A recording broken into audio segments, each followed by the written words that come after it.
And this was the second of public hearings on this topic. So, yes, Sue, I saw your hand. Well, this has, as Bill said, Bill Knapp said, this has been going on for a long time. I remember when I was still on the Planning and Zoning Commission, Neil's talking about bike lockers. Those were things that totally enclosed, things where you could hang a bike up and lock it, sort of like you'd lock up a rifle or something. You could lock up bicycles. And I wished, being in central business and being a member of the business community, I wish we had more parking downtown. There were more places to do it. And I think I spoke up quite a bit about encouraging the university, especially with married student housing, to have places to park bicycles, since they are routinely stolen. And they could lead by example. They should be protecting their own. I also was liaison to transportation as they went through all of these. And there was quite a lengthy discussion looking at the various towns, and some that they thought were way over the top and very strict in requiring way too much parking. And we'd say, well, never. And other places where it was very lax. And bicycles are big investments, and having covered parking is really coveted. And I think just like people go to move into apartment buildings where they have Wi-Fi, where they have washers and dryers in the building by choice, if there's covered parking, we will be doing that. And I think a lot of thought's been put into this ordinance. It's been going on, the discussion has been going on for years, and I've spread the word as much as I can. So I'm sorry that a lot of the chamber didn't get to hear about it, but I'm really in favor of this ordinance. It's too bad that it doesn't, isn't retroactive, but I wouldn't want ordinances to be retroactive on me either. But many businesses in this town have provided bicycle parking, and it gets used. So I'm in favor. Okay, you want to put a motion forward to that effect? Sure. I'll move. Oh, wait, got to get the right title here. I move that we approve the proposed ordinance under suspension of the rules requiring 3 complete and separate readings, and then it be read and published by title only. Second. Okay, we have Sue's motion and Tom's second. Walter, I think I saw your hand up next. Well, I'm disappointed to see the request for a motion that quickly before the council's really talked about this. I'm a proponent for bikes. Everybody's been saying, I used to be the chairman of the Transportation Commission, and I'm current chairman. Well, I used to be the chairman also. So I'm a proponent for bikes and bicycle parking, which we don't have enough of. I'm a little uneasy about the process. I don't think it was bad, but to contact a dozen cities outside the state of Idaho, to contact 4 cities and or counties in the state of Idaho, and as best I've heard, not to contact a single existing business in Moscow, which will be impacted by this, I think was a mistake. A question for Bill, if I may. Please. Bill, talk about the implementing of this. Who is it going to impact the soonest, and in what fashion? And before you answer, let me give you some scenarios. As long as Gritman and the schools stay hospitals and schools, this will never apply to them in their present locations. Is that correct? Unless they had a sizable expansion or enlargement, it would not apply to them. I don't remember seeing anything in here about sizable expansions. It talks about changes in use, as Councilman Brown pointed out. It talks about a different owner with the same use, but we're not going to have unless we have a charter school take over Moscow High School. I don't think the sizable part is in here. 5A3 on the first, well, I guess page 2 of 7 talks about expansion or enlargement of an existing use. But there's no quantification there. Correct. It would just be the proportional amount for the expansion area, so they wouldn't have to go back and provide bike parking for the entire facility before the expanded area. So the square footage calculation would be required for that expanded area. The fact that the schools as best memory serves, people that have some experience with them don't have a single bike rack, or hardly any bike racks, let me say it that way, that would meet this ordinance. It would be a considerable change for the schools to put this in. The 53 bike racks required for the high school and 53 for the junior high would take 212 linear feet of bike parking, which may be what they need, but would take some real doing to put all that in, and several, a few tens of thousands of dollars to do it. I just think that the school district should have been talked to have an opportunity to have some input on this. The place that I see we really need bike parking is in the central business district, which this does not apply to. I think that the city should have looked at itself in terms of should we, and the Transportation Commission has thousands of hours on downtown parking, should we take out some parking spaces on Main Street and convert them to bicycle parking? I think would have been a viable question to consider. Should we not include ourselves? Put City Hall in this ordinance, even if it is in the central business district. Do unto yourself as you're doing to others type of thing a little bit. So I've got several concerns in that regard. Not what we're trying to do, just a little bit of the mechanics of it. And the reason that I ask for the examples of who would have to have what, because it makes it clearer to me to be able to get my mind wrapped around it to see certain numbers. Is it true that one of the first places that's going to be impacted by this are the malls? Because they are remodeling spaces all the time. It's going to depend. My guess is it'll be Walmart, likely, in their expansion process, since they're... We hope so. Since they're in the construction, design development process, I expect they probably will be the first. Actually, one of the first that we discussed before, even this evening, was the University Crossing project on the Pullman Road, and they included bicycle parking as part of their project as well. But I'm going to guess that it will be Walmart will be the first one that would be potentially impacted, and they have the parking in their site plan and in their architectural drawings already. Malls tend to have tenants that fluctuate over time. Now, they have a substantial number of racks out there already, so we would have to do an assessment to take a look at what they have existing and understand what any potential change of existing businesses may require with respect to additional bike racks. If you were to look at the mall as a whole, under the table there were 22 bike racks that would be required, and I think they had somewhere around 14 or 16 that exist there today. So we're only talking about a fairly minor addition of bike racks to get them up to the standard. And generally we would work with them to develop a plan to get there over a period of time. So there wasn't some sort of instant cost that they would have to absorb to do that. I just did want to clarify with the high school or the school examples, they're not required to implement and to comply with this. If they were to do an expansion, we would just do whatever the net occupancy gain of the structure was as a result of that expansion. So it may be that they'd have 5 racks if they did a small expansion. It wouldn't be that they'd have to go back and put in 210 lineal feet of bike racks. It would just be that they'd have to provide some additional if it resulted in an increase of either staff or total occupancy of the students on a proportionate basis. Thank you, Bill. Tom? I have a few comments. Thank you, Madam Mayor. I wanted to first say that I received emails today from Jordan Yeats, Jennifer Hebert, Dan Corden, Amy Canfield, and Justin Lang, and I forwarded all those on to the city clerk. They were all emails in favor of this ordinance. And then I wanted to say a few other things. When PCEI was moved from downtown out to our current location on Rodeo Drive 6 years ago, we were required in our conditional use permit process to construct 20 car spaces, given the number of people that we had.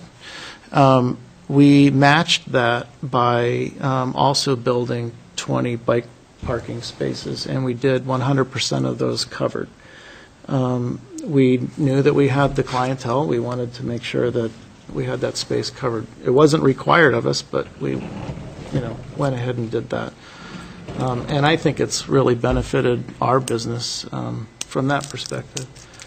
I also wanted to give an example. I think a lot of people have heard me say that my daughter last year lived out at the Grove. She was a University of Idaho, or still is a University of Idaho student, lived there last year.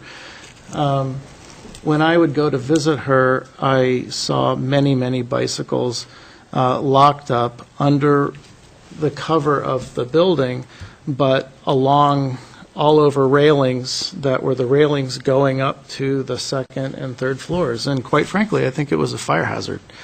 But that was the only place where people could park bikes. And that reason right there is reason enough for me to say we need to provide parking for people that have bikes that want to keep them out from underneath the weather. I wanted to, just add to what Walter was saying, that that this particular ordinance doesn't meet some of the needs that we have for bike parking, in particular with the central business district. I think that there are other things that we need to do as a city. I think we need to pull out some of the poor bike racks that we have in various city locations, and talk to some of the private landowners about, well, here's this style that we'd like to see. Is there something that can be replaced? I know that there's one private bike rack, I think, downtown, that is just sitting there, that probably would be better if it were replaced with a decent bike rack. I think too that having bike racks, I ride my bike all the time, as many people know. When I go to a business and I see that particular business has provided a bike rack or a place for me to park my bike, or for anybody to park their bike, I feel like that business is telling me that I belong there. That business is telling me that I'm welcome to shop there. Even if I'm going to load a Christmas tree on the back of my bike, or a box of toilet paper, or whatever piece of luggage that I'm hauling away from that business, I feel when that bike rack is there that I'm being told that, yeah, you belong here, we want your business. And so I think it's really important that we, as a city, provide leadership by allowing this ordinance to pass, and to encourage others to go ahead and add bike racks as well. So I'm excited to see that happen. And if it's a hardship, I will personally pay for the first bike rack that some business is going to be required to build under this ordinance. So that's my personal pledge to helping to make this less onerous on whatever business is being required to do this. So anyway, thank you. Thanks. Tim? Thank you. I'd like to follow up on a comment Walter made, and a point of clarification, Bill, back to the mall,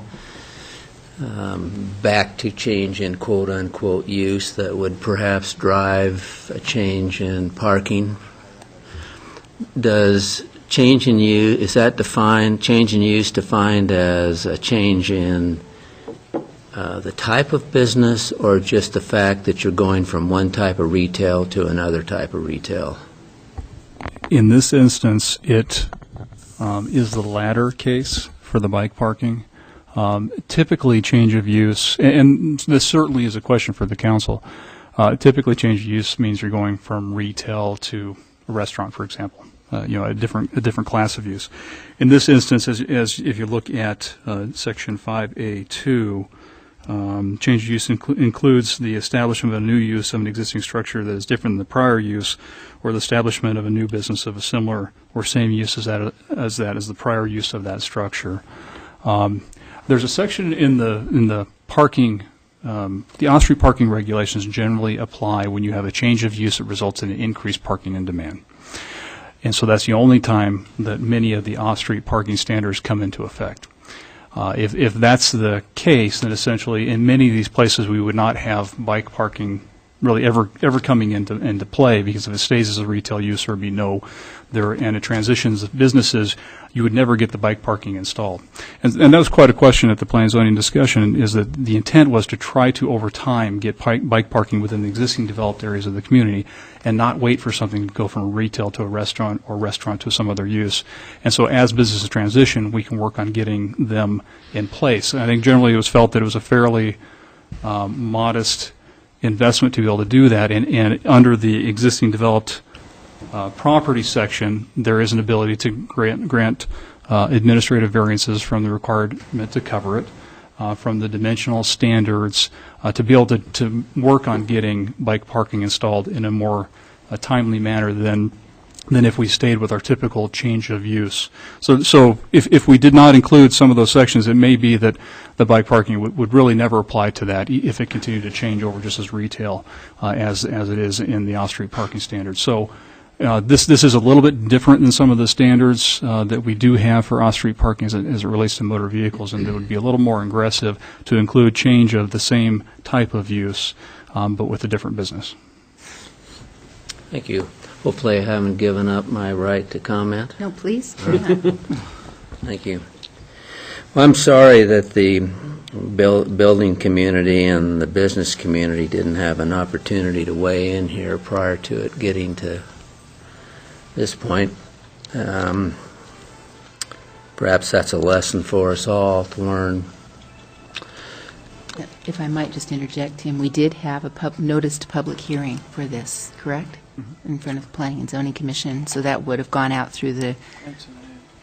Pardon me? And tonight. And tonight as well. You know, so there are public notices about these meetings, and they're posted visibly. So. Thank you. I mean, we all know that because we're kind of involved, but it's obvious that some in the audience didn't seem to get the word. And that's what I feel bad about. That having been said, I want to remind us all that this ordinance is primarily directed to new construction or new operations that significantly change in use. Personally, I don't believe it's going to create any significant undue financial burden on new construction, or, as Bill has related, change in use. I believe that it's a good ordinance. It's a timely ordinance. I think it's proactive. I think it was fairly well thought out. I think it's flexible, and I hope it'll be dynamic. Other discussion, Wayne? I guess I'll be the last one to weigh in. I hope not. You hope not? Are you going to do it again? Yes, I'm going to. Maybe we'll call for the motion. Call for the question. Anyway, Doesn't appreciate you. I like the ordinance for what it is. I think there's a lot of people that they get really excited when they saw this, and they go, wow, all of a sudden, next week we're going to have a whole ton of bicycle parking. No, not going to happen. As it's been said, Tim said it, staff has said it, this is new construction or businesses that change. And as Walter said, downtown business district, no. Because there's zero setbacks. The city owns all the property, so maybe the city needs to look at that. So there's not going to be any big change overnight by any stretch of the imagination. We recently updated Uniform Building Code, National Building Code. This was a major, major program, and I really liked the way the city did it in the fact that they put together a committee that consisted of people that have to utilize those codes all the time, and they came up with an extremely workable program. I, too, feel like, we talk about trying to have public transparency in what we try to do, and I think we lost a little bit of the transparency in the fact that we really didn't get the input from the builders, from the people that are going to pay to put it in. And I don't think it's going to be it's not a big deal. I don't think it would be expensive to do. And yes, we did notice this.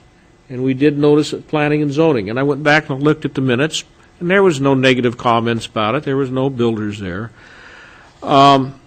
We always seem, ever since I've been on council, when we've had a new ordinance to put into effect, it seems like we've always done it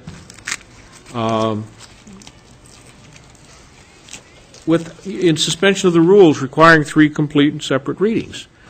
And I'm wondering if tonight might not have been a time where it would have been a really a good idea to consider the ordinance on the first reading, and then take a little bit more public testimony at the next council meeting, and then maybe put it to rest. I'll go back and say what I said at the beginning. I like the ordinance. I think we need more bicycle parking, no doubt about it. 25% of the parking, which would be covered, is not a big deal. I just feel like we haven't been quite as transparent as we probably should have been. But we do have a motion on the floor. No, you can't take it back. I'm not planning on it. I saw Walter's hand next. I was going to ask her to take it back. And remake it as a, consider the ordinance on the first reading, give Mr. Hacker the opportunity to inform his chamber members that, hey, this is out there. If anybody cares, come say so. And if they don't, that tells us what they think. When we did the no smoking in bars ordinance a year or two ago, one of the things that spoke loudly to me about that was the fact that only 2 bar owners came out of 17, if I remember. They all knew about it. And the ones that didn't come and say anything told me that they didn't care if we passed it or maybe even wish we would. So I felt they had been informed. It was broadcast loudly enough and not just in the usual public notice way. And so we had input even though hardly anybody said anything. So I would make a request of my friend sitting here next to me that she withdraw her motion, see if the second would agree, and then see if she can make it again as a first reading consideration and give an opportunity to see if anybody cares in the non-bicycle community. Sue, you had your hand up. I had a question to ask Mr. Hacker. How many, can you come to answer the, how many businesses had concerns that spoke to you? Scott only had 3 people. Excuse me, I'm Mr. sorry. Hacker. Yes, The public hearing's been closed, this is true. so if this is new information, or Okay. that would be inappropriate, and I'd recommend it doesn't happen unless Okay. you want to vote to reopen the public hearing, which you can do, and then consider new testimony. If the council would like to do that, we did have some comments that were made during the staff presentation, and I think in Sue's remarks about the duration of discussion when this topic first came up. It's been how long? Years? Months? Years? Yeah. So it's been a recurring topic. I think that's a point to be made here. We'll deny opening the public hearing at this point unless the council puts forward a motion to reopen it. All right. I guess my point being that we've had lots of testimony tonight, and yes, from the bicycle community and transportation community, but Mr. Hacker did speak as representing the chamber, but I had not heard a lot of other people complaining, and I think it's been noticed. I think people have known pretty much about it. I think it's But if I'm not familiar with, I haven't been here long enough to be familiar with things not passing, things being by 3 readings or 1 reading or 2 readings, how does that work? And that's a point of information. An ordinance can be considered after first reading and brought back again for a second and or third time before the council ultimately votes on it. If we have issues about reopening public hearings, however, Right. at each of those times and noticing that as well. So if we do this at a subsequent meeting, it will necessarily be noticed again for public input. I would just like us to call the question. Okay. The question's been called. Yep. Everybody ready to vote? We'll start with you, Tim. The motion and the second are to support the ordinance as crafted on first reading. No, on Oh, excuse me, under suspension of the rules requiring three complete separate readings, read and published by title. No. Aye. No. I, No. Okay, so the motion fails. That was 3 noes. well, then I can make another motion. Please do. I would make another motion. Reconsider this on the first reading. And how do we word this? Madam Mayor? Yes. Bill? If I may ask, if the desire is to provide the opportunity to take additional testimony on the proposed ordinance, then we still have a notification process we need to go through. There's a couple different options. I think there are probably 2 options that Randy and I have discussed. The first would be you could reopen the public hearing, continue it to the next meeting, and then essentially the hearing would still be open. And you have set it on a definitive date at the noticed meeting today, and therefore anybody who had interest and attended today would know that would be continued at the next meeting, and then you'd be able to discuss it at the next meeting. The second would be to keep the meeting closed, and then we could renotice it, and then you could reopen the public hearing at that point in time. If we were to renotice it, we are required to have 15 days minimum notice, so it couldn't be the next council meeting. It'd have to be the council meeting following that. But that'd be the 2 options to be able to retain keeping the hearing open and the opportunity to take comment. Should somebody wish to come to the next meeting and provide comment on it, you want to provide that opportunity. And there's an additional cost for noticing the meeting as well, and advertisement. Publishing a notice certainly costs about $45. Madam Mayor? So, Mr. City Attorney, could that be a combination motion if she's choosing to consider this on first reading and moving to reopen the public hearing? You could do that, or you could do it as a separate motion after you find out from your vote what happens. Okay? Okay. So which order is preferable? So you just want to consider this, you're making a motion to consider it on first reading? Okay. I will make a motion that we consider this ordinance on first reading. I'd second that. Okay, we have Sue's motion and Walter's second. Discussion. Gary? You still have the requirement that the ordinance be read by title. The state law requires that it can be read by title on 2 occasions and in full on one of those 3 occasions that it takes, unless it's waived by the council. Okay, so we consider on first reading and that it be Noticed. read By title only.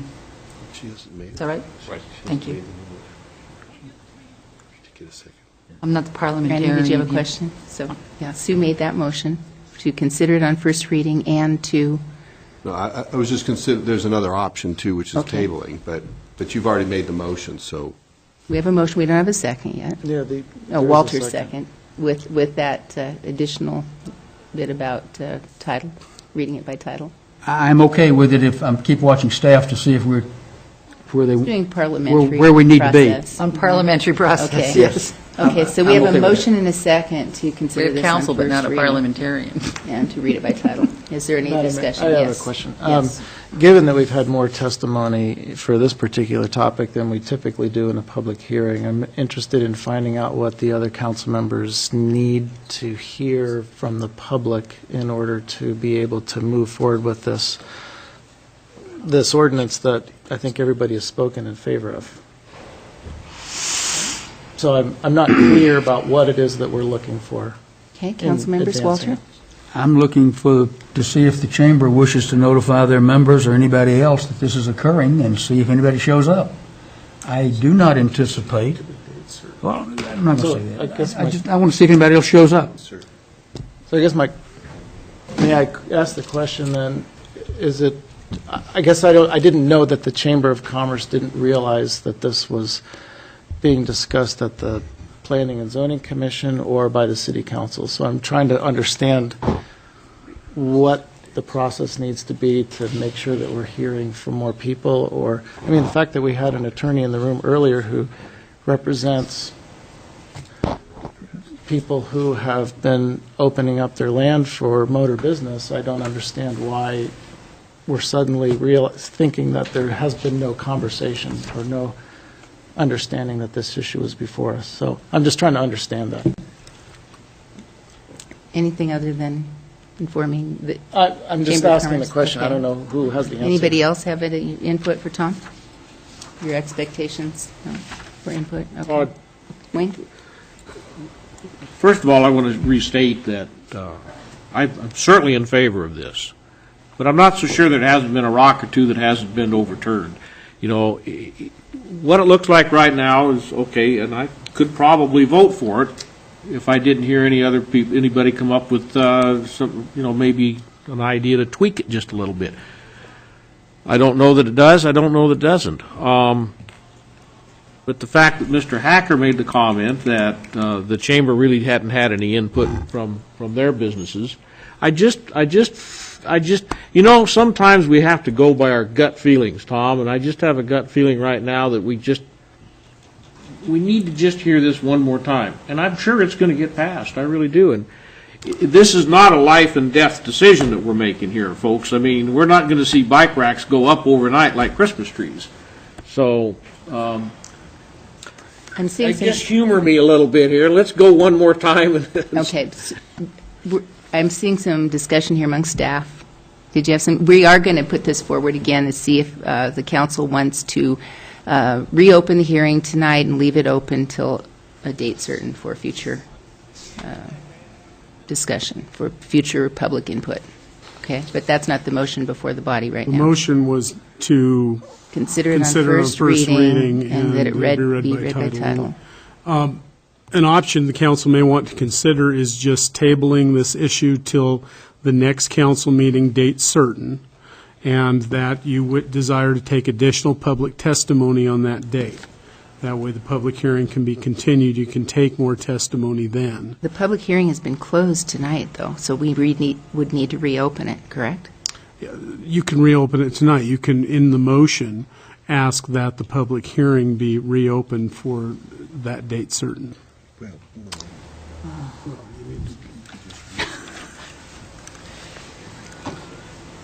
Can we have a vote on this motion so we can vote it down and then redo it?